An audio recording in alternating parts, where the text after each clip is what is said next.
जय श्री राम दोस्तों, स्वागत है आप सभी का अनसुनी हट यूट्यूब चैनल पर, जहां मैं आपको लोगों के भूतिया और डरावने किस्से शेयर करता हूं जो उनके साथ या उनके किसी परिवारजन के साथ बीत चुके हैं।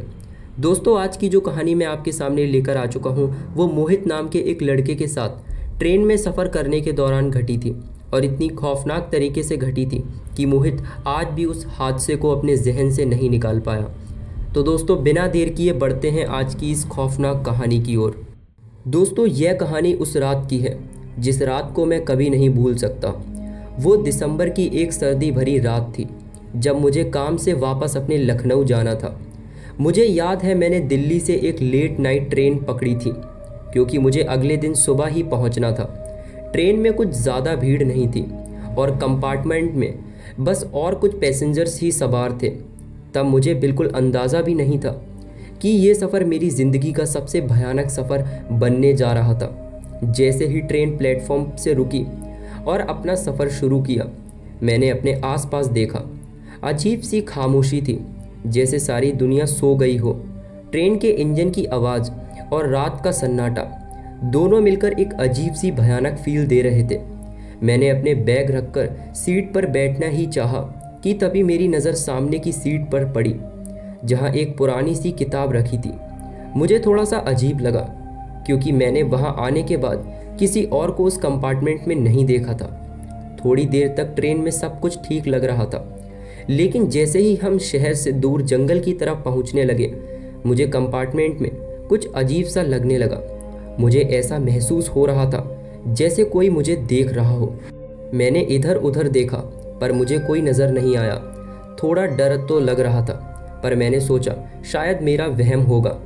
तभी एक ठंडी हवा का झोंका मुझे महसूस हुआ जो बिना किसी वजह से मेरे कंपार्टमेंट में एंटर हुआ था। हवा के झोंके के साथ एक अजीब सी स्मेल भी थी जो मुझे अंदर तक घबराहट से भर चुकी थी। मैंने सीट के नीचे देखा, फिर अपने बैग के अंदर चेक किया कि कुछ गिर तो नहीं गया। तभी मुझे एक धीमी सी आवाज़ सुनाई दी, ये सफ़र तुम्हारे लिए नहीं है। मैंने तेजी से अपने चारों तरफ देखा पर कोई नहीं था। वो आवाज़ इतनी साफ और करीब थी जैसे कोई मेरे बिल्कुल पास आके मेरे कान में बोल रहा हो। मैंने अपने आप को संभालने की कोशिश की और सोचा शायद थकान की वजह से मेरा दिमाग मेरे साथ मजाक कर रहा होगा। लेकिन फिर मैंने देखा कि सामने वाली सीट पर जो किताब रखी थी वो अब वहाँ नहीं थी। मुझे याद है मैंने खुद अपनी आंखों से वो किताब वहाँ पर देखी थी। उसकी जगह एक पर्चा पड़ा हुआ था जिसमें लिखा था, यहाँ चुप रहकर सफ़र करो। मेरा दिल तेज़ी से धड़कने लगा और मैं पूरी तरह से घबरा चुका था क्योंकि जिस कंपार्टमेंट में मेरे अलावा कोई व्यक्ति था ही नहीं, उसमें उस किताब की जगह ये पर्चा कैसे आ गया। और अब मैं डर और परेशानी में डूब चुका था, पर फिर भी मैंने अपने आप को संभालते हुए सोचा कि कुछ और ही होगा। तभी ट्रेन की लाइट्स धुंधली होने लगी और कंपार्टमेंट में एक अजीब सी पीली बत्ती सिर्फ टिमटिमाने लगी। उस अंधेरे में मुझे लगा जैसे सामने किसी की परछाई खड़ी हो, लेकिन जब मैंने ध्यान से देखा तो कुछ भी नज़र नहीं आ रहा था। मेरा डर बढ़ने लगा, लेकिन अब वापस जाने का कोई रास्ता भी नहीं मिल रहा था। ट्रेन की स्पीड धीरे होने लगी थी और मुझे लगा कि शायद कोई स्टेशन आ गया है, लेकिन जब मैंने बाहर देखा तो सिर्फ अंधेरा ही अंधेरा था। मैंने और भी ज़्यादा घबराकर, और तभी एक और आवाज़ आई, वापस चले जाओ, ये तुम्हारा सफ़र नहीं है। इस बार वो आवाज़ और भी ज़्यादा भयानक लग रही थी। ट्रेन के अंदर अब मुझे अपने से अलावा कोई और भी महसूस होने लगा था, जैसे कि कोई मुझे नुकसान पहुंचाना चाह रहा हो। मैंने कुछ समझ नहीं पा रहा था कि ये क्या हो रहा है।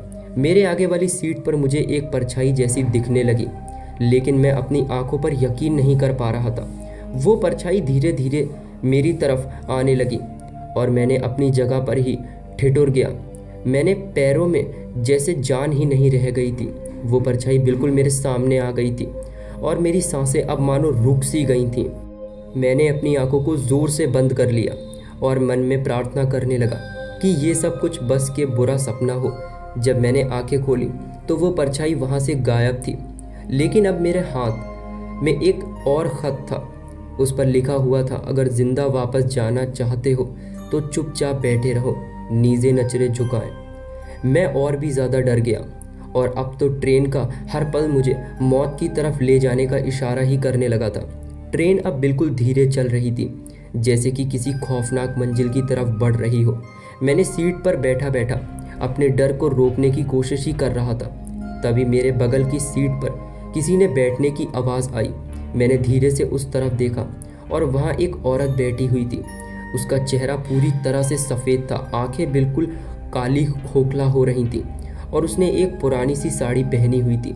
मैंने चुपचाप उस तरफ से नज़रें हटा ली और अपनी आंखों को नीचे कर लिया। दोस्तों, थोड़ी देर बाद ही उस औरत की हल्की सी आती आवाज़ और उसके सांस लेने की गहरी को महसूस कर सकता था।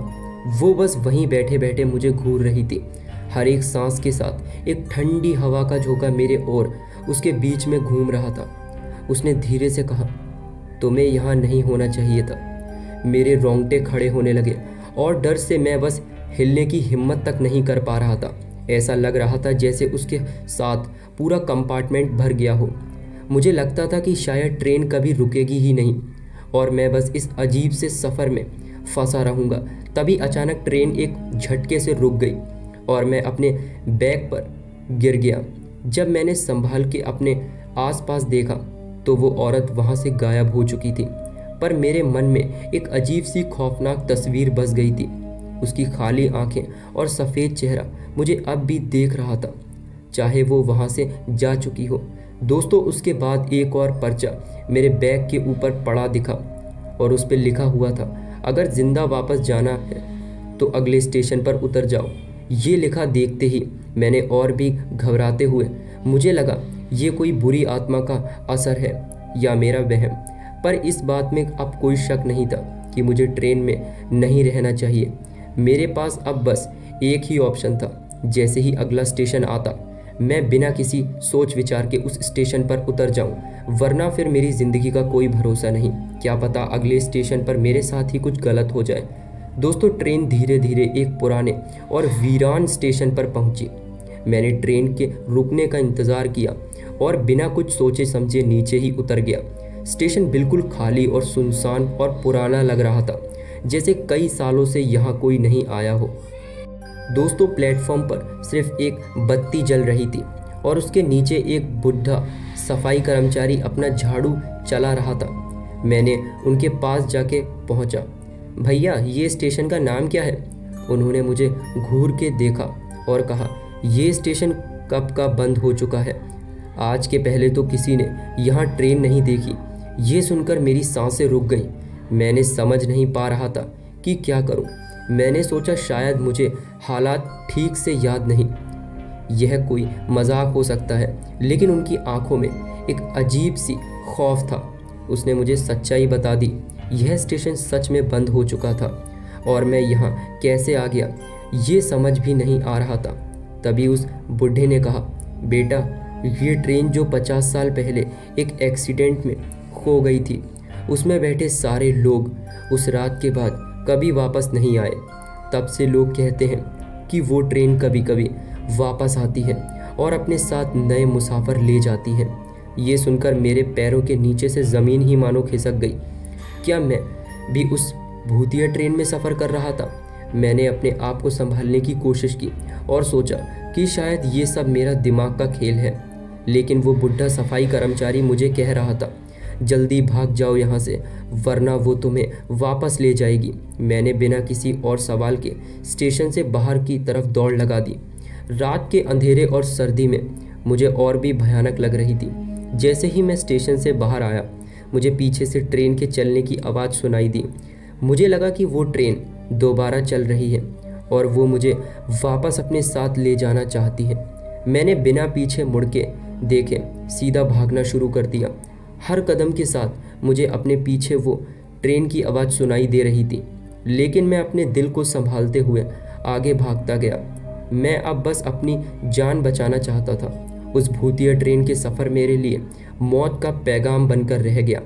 आखिर में मैं जंगल के उस रास्ते से निकल गया, एक छोटे से गांव की तरफ। वहाँ के लोगों ने मुझे देखा और मेरी हालत को समझा। मैंने उनको पूरी कहानी सुनाई और वो सब सुनकर भी हिल गए।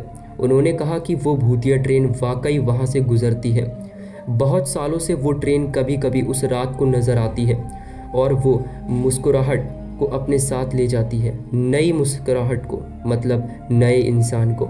आज भी जब मैं उस रात को याद करता हूँ तो मेरे रोंगटे खड़े हो जाते हैं। उस भूतिया ट्रेन का सफ़र आज भी मेरी यादों में ज़िंदा है। मैंने अपने दोस्त और परिवार को कभी ये बात नहीं बताई क्योंकि मुझे डर है कि इस हादसे के बाद वो लोग मुझे कहीं पर भी रात के लिए सफ़र करने नहीं भेजेंगे और मैं अक्सर रात को सफ़र करने के लिए आता जाता रहता हूँ। तो दोस्तों, ये थी मोहित की कहानी जो उसने हमें इंस्टाग्राम पर लिखकर शेयर की थी, जिसे कि हमने अपनी आवाज़ में सुनाया है। दोस्तों, अगर आप लोग के पास भी कोई भूतिया अनुभव है या फिर कोई ऐसी कहानी है जो आपके साथ घटी है तो आप लोग उसे हमारे इंस्टाग्राम पर लिखकर भेज सकते हैं।